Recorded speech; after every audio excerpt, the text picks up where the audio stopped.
pero tuvo consecuencias desde lo físico, desde lo personal, y sobre todo de esta sensación de gran impunidad que se quiso materializar. José se obtuvo su detención y su imputación por actos claramente ilegales, con mención de quien estaba a cargo de la brigada en ese entonces, que era el comisario Segovia, quien manifestaba que una persona del barrio le dijo que José era el autor del hecho, pero no le tomó el nombre, la dirección, ni sabíamos quién es, nunca lo pudimos interrogar.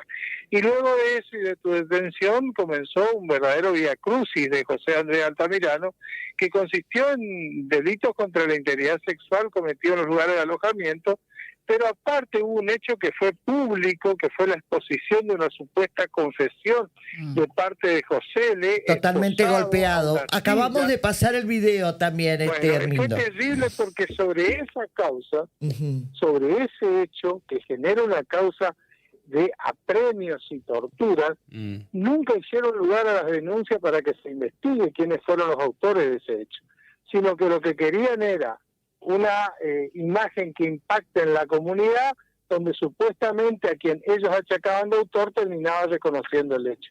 Y fue no solamente que traumático, sino ilegal e impune, porque nunca nos dejaron que se lleven adelante la investigación por ese que es un delito autónomo que debía investigarse.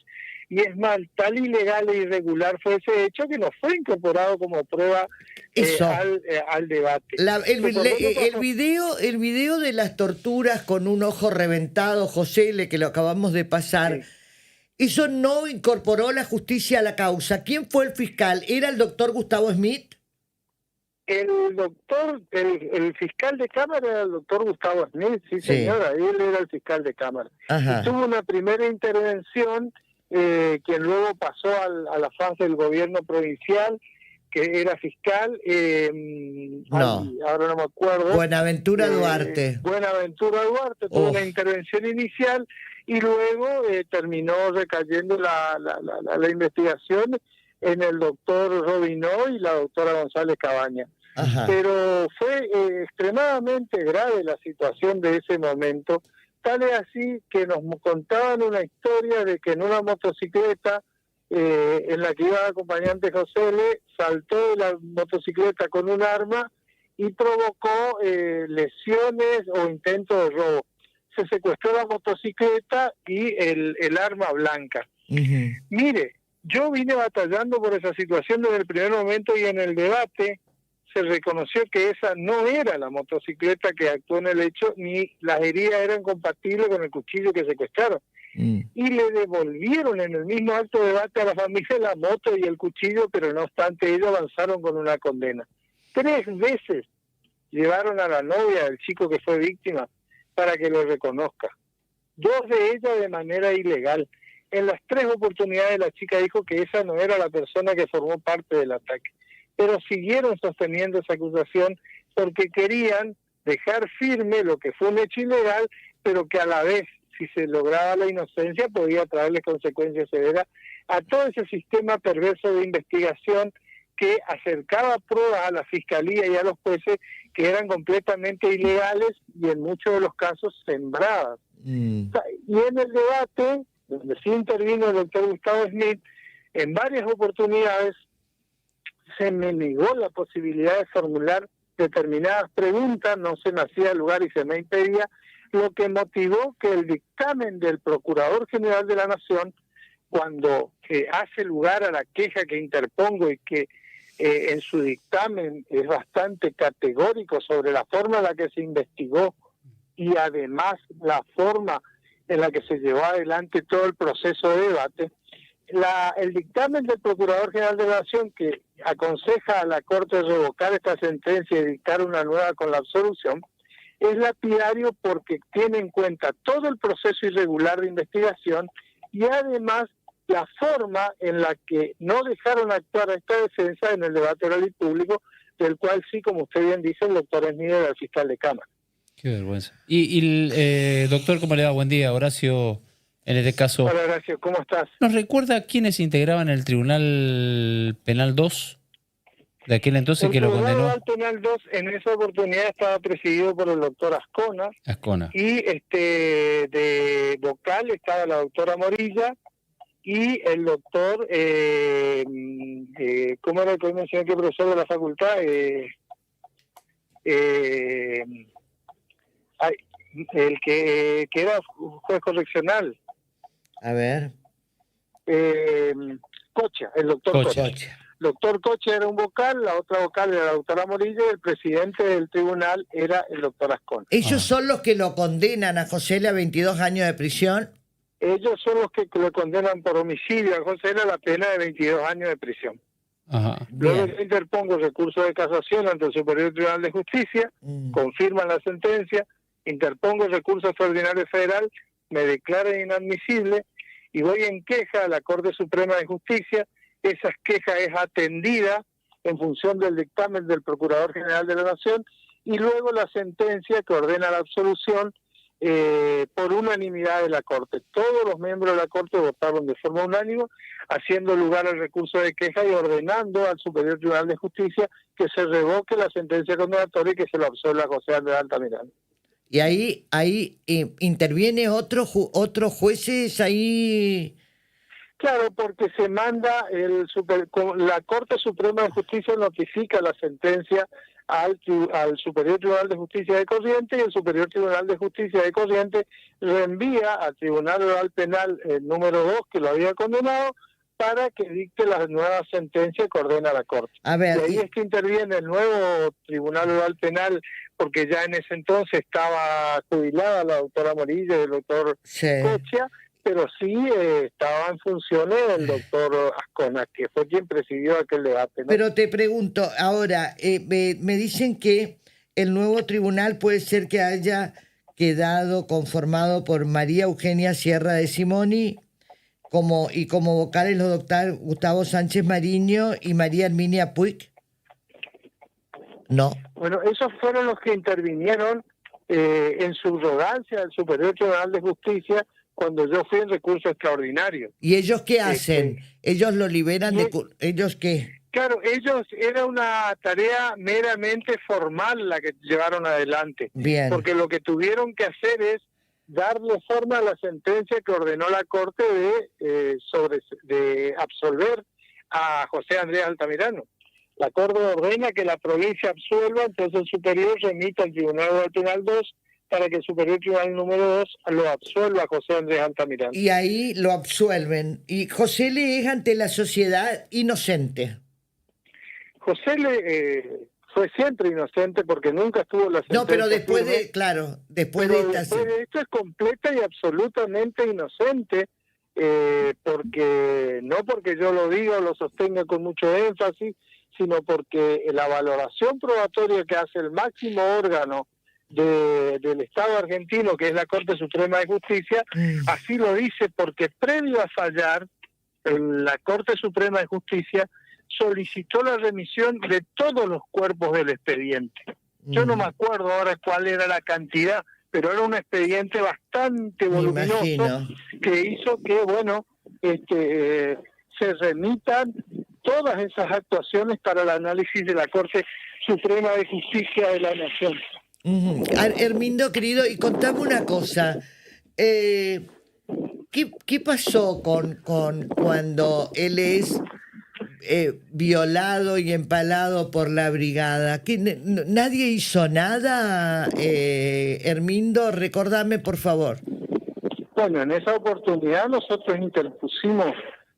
mire, la labor defensiva fue bastante ardua en esos momentos. Sé que sí. Varias denuncias que fueron archivadas, que no se las continuó, porque entendían que no estaban debidamente fundadas, y además, porque en esa oportunidad nosotros no solamente que a través de la defensa acreditamos la inocencia de José Andrés Altamirano, sino que más aún, nosotros hicimos un planteo de posibles autores del hecho con imágenes y demás, que tampoco nunca se hizo lugar a la investigación de estas personas como supuestos autores del hecho. Pero sí hicimos las denuncias sobre los apremios de los que fue víctima y nunca tuvo éxito el proceso de investigación. Doctor, quiero hacer una pregunta a usted como profesional, alguien de mucha de mucha trayectoria, que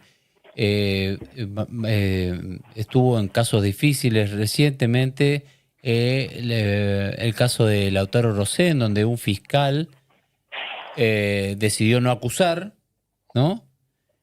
Algo que también generó mucha polémica, habiendo habido tanto elemento probatorio, y el fiscal Lertora no consideró así. Ahora tenemos esto, estamos analizando esto de José Altamirano. ¿Usted qué ve en el Poder Judicial? Porque también involucra a la policía aquel caso, ¿no? El caso de Lautaro Rosé. ¿Qué está viendo en general en esto?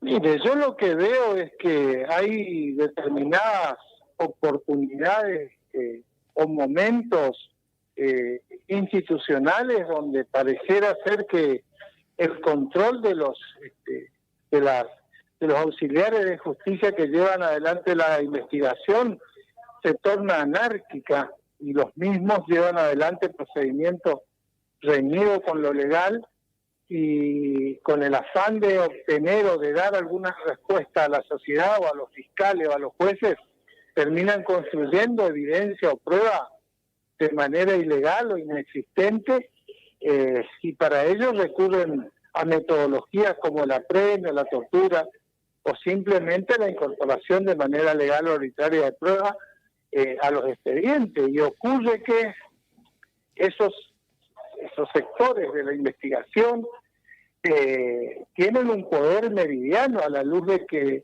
los abogados defensores no tenemos la misma estructura como para a veces contrastar esa incorporada y que es tenida como válida para las investigaciones. Me parece que hay se producen hechos de anarquía y de investigación que no responden a una estructura única y orgánica y legal, y se producen estos hechos, ¿no? No es la primera vez el caso Rosé que se producen estas situaciones.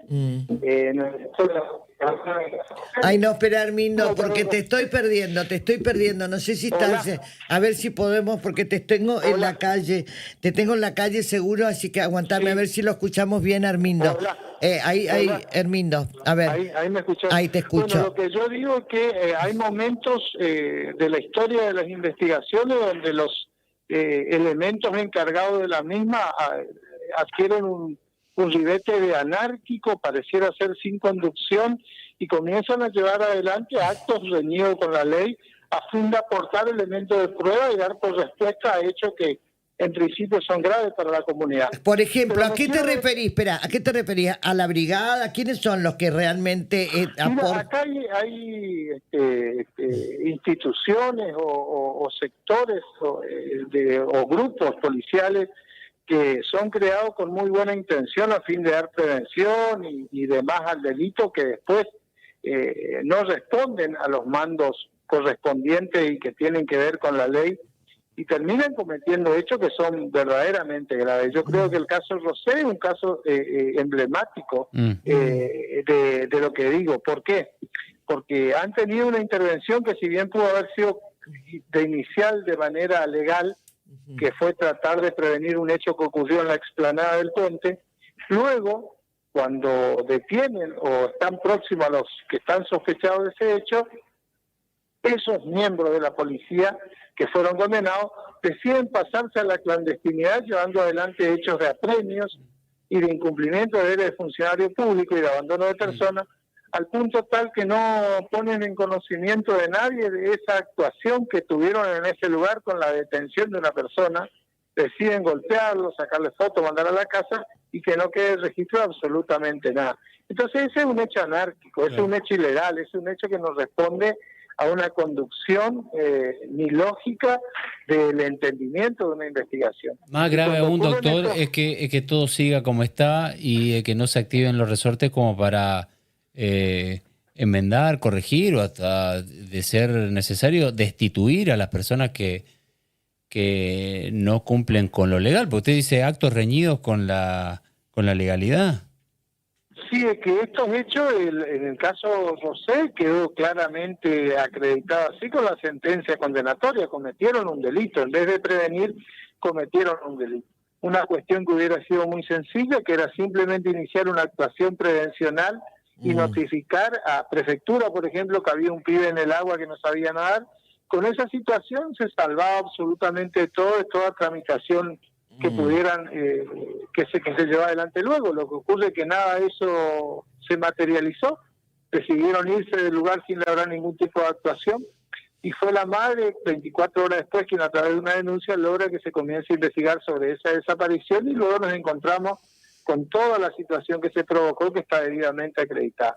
Y con José Luis no tuvimos la suerte de acreditar esa situación irregular de manera plena, pero sí se acreditó que la incorporación de ese supuesto testigo, que lo mencionaba como autor, era falso, no existía, que el ADN que supuestamente estaba en el pantalón y que después de una primera revisión que dio negativa, en la segunda da positivo, era un ADN que no tenía que ver con rastros y huellas de un ser humano, Qué horror. que fueron incorporados a la causa como legales, y se llegó hasta el juicio y hasta la condena y hasta la ratificación de esa condena con esas pruebas completamente ilegales, que luego se pudieron revertir, pero lo que no tuvimos éxito es en avanzar en la investigación de todo el resto, de los apremios.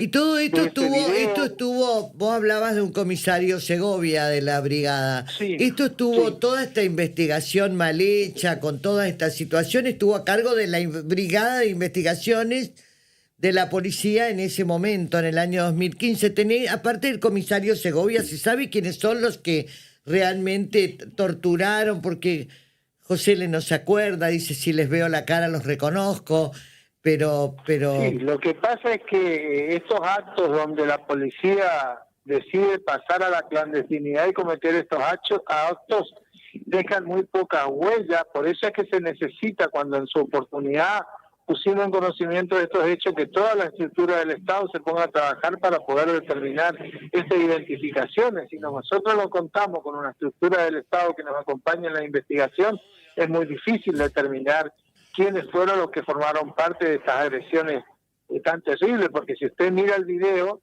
yo creo que hasta las voces están un poco distorsionadas y las imágenes de los agresores... No, pero aparte, la voz dice, creo que fue a las 8 de la noche, después dice, no, fue a las 6, no, acordate que fue a la madrugada.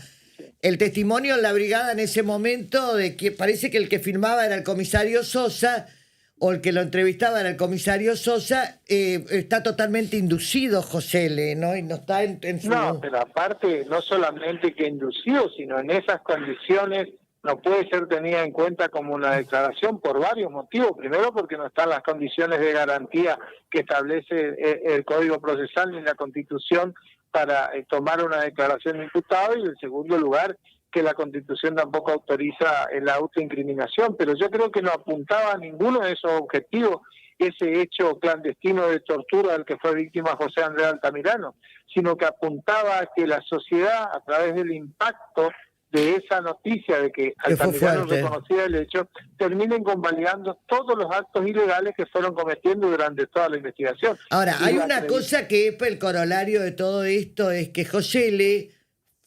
es inocente y que Maxi Aquino no tiene el verdadero responsable del crimen de Maxi. Claro, pero esa es la gravedad de toda esta situación, que tenemos víctimas y dejamos heridos, convalecientes de impunidad por todos lados.